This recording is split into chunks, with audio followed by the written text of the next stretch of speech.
화성에서 복덕방 차리기. 2. 화성 이주 프로젝트. 매년 기발한 아이디어로 세계인들에게 충격을 주고 있는 일론 머스크 회장은 트위터 팔로워만 3천만 명이 넘는 인기인이다. 그는 2016년, 2050년까지 화성으로 100만 명을 보낼 수 있다고 호언했다. 보다 구체적으로 현재 8개월에 달하는 화성까지의 이동 시간을 30일로 줄여 지구인들을 화성까지 보내 인구 100만 명에 달하는 지속 가능한 정착지를 건설하겠다는 것이다. 특히 현재 개발 중인 스타쉽 우주선으로 1000대의 선단을 구성하면 한 번에 10만 명씩 운송할 수 있다는 것이다. 그는 1년에 매년 100대씩 우주선을 제작하면 10년에 1000대 규모의 선단을 만들 수 있으며 지구화성 간 동기 궤도가 열릴 때마다 10만 명의 사람을 화성으로 보낼 수 있다고 장담했다. 즉 지구와 화성은 대략 26개월 주기로 가까워지기 때문에 적어도 2021년부터 2050년 사이에 13차례나 화성으로 향할 수 있다는 것이다. 다소 황당해 보이기도 하지만 테슬라의 전기자동차, 스페이스X의 재활용 로켓이 그의 기발한 성공 사례다. 게다가 고속철도보다 훨씬 빠른 시속 1000km의 하이퍼루프도 그의 작품인데 이들 모두 실현 가능한 프로젝트이다. 머스크 회장의 계획은 매우 세부적으로 계획되어 2022년까지 유인 우주선으로 화성과 지구를 왕복할 수 있다고 발표했다. 가장 핵심적인 내용은 현재 화성까지 단행으로 거의 8개월 걸리는 기간을 약 80일로 단축하며 궁극적으로는 30여일을 목표로 삼았다. 지구와 화성이 태양 주위를 다른 주기로 공전하기 때문에 상당히 긴 장거리를 비행해야 한다. 달까지의 여행에는 3일 정도가 소요되지만 화성까지는 8개월 이상이 필요한데 이를 30일로 줄일 수 있다는 설명으로 이는 로켓의 속도를 높일 수 있는 우주선을 만들 수 있다면 가능한 일이다. 더불어 머스크는 화성으로 사람을 보내 자급자족이 가능한 도시를 건설하기까지 40에서 100년이 걸릴 것으로 내다봤는데 우주 계획으로 보면 그다지 긴 기간은 아니다.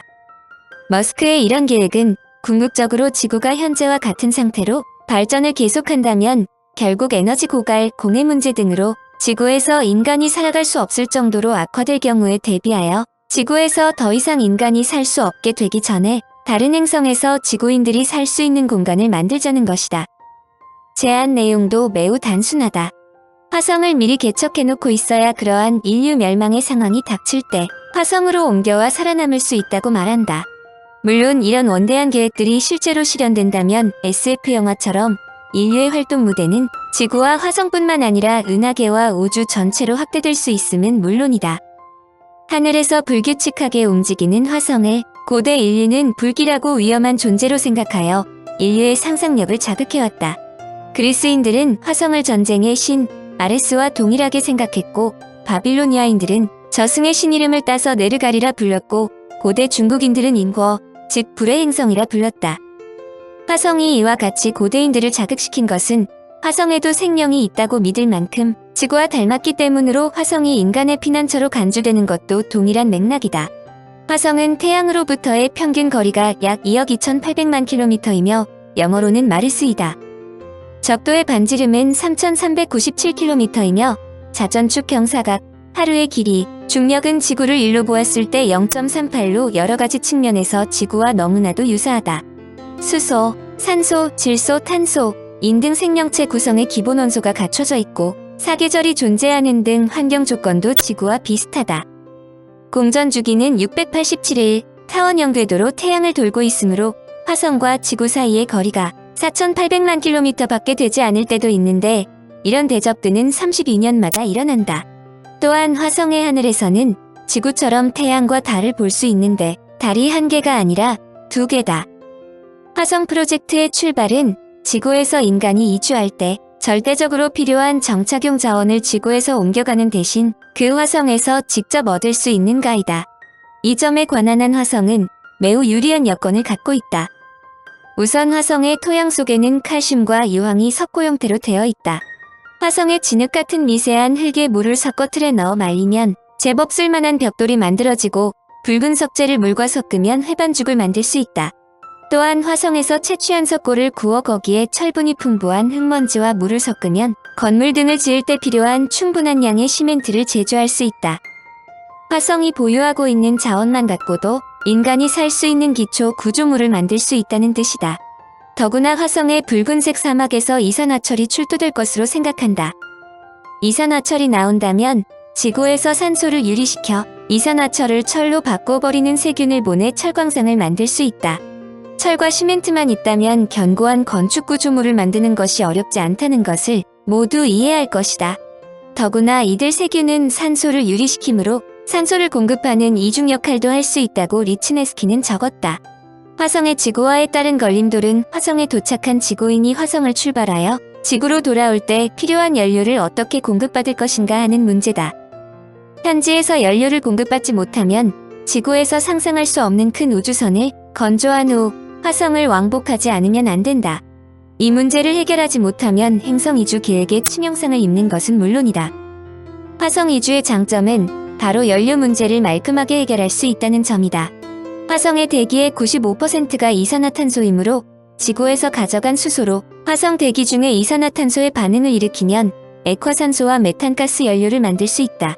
그것으로 지구로 돌아오는 에너지뿐만 아니라 화성에서 필요한 동력의 에너지원으로 사용할 수 있다. 물 찾기 1965년 7월 14일 메리너 4호가 화성의 1만 킬로미터 상공을 통과하며 찍은 사진은 화성이 지구와 같은 환경, 즉 인간과 같은 생명체들이 살 수 있는 환경이 아니라는 것을 명백히 보여주었다. 화성에는 운하, 도시, 물, 침식이나 풍화의 흔적도 보이지 않았다. 한마디로 화성은 지구보다는 달과 더 닮았다. 특히 충돌 당시의 모습을 보여주는 크레이터는 지표면의 상태가 30억 년 넘게 변하지 않았음을 보여주었다. 화성은 죽어가는 행성이 아니라 오래전부터 죽어 있었던 행성이었다. 1969년 발사된 2대의 메리너호는 57장의 화성사진을 보내왔다. 나사는 이 사진들을 정밀 분석한 후 화성의 모습을 다음과 같이 그렸다. 화성은 크레이터가 많고 황량하고 춥고 대기도 거의 없어 인간과 같은 지구형 생명체가 살기엔 대체로 부적합하다.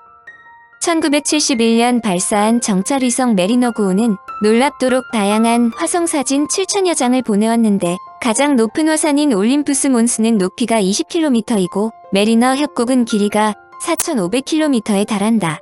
거대한 협곡과 눈물 모양의 섬은 과거 화성의 거대한 홍수, 다시 말해 물이 있었다는 증거로 발표되었다.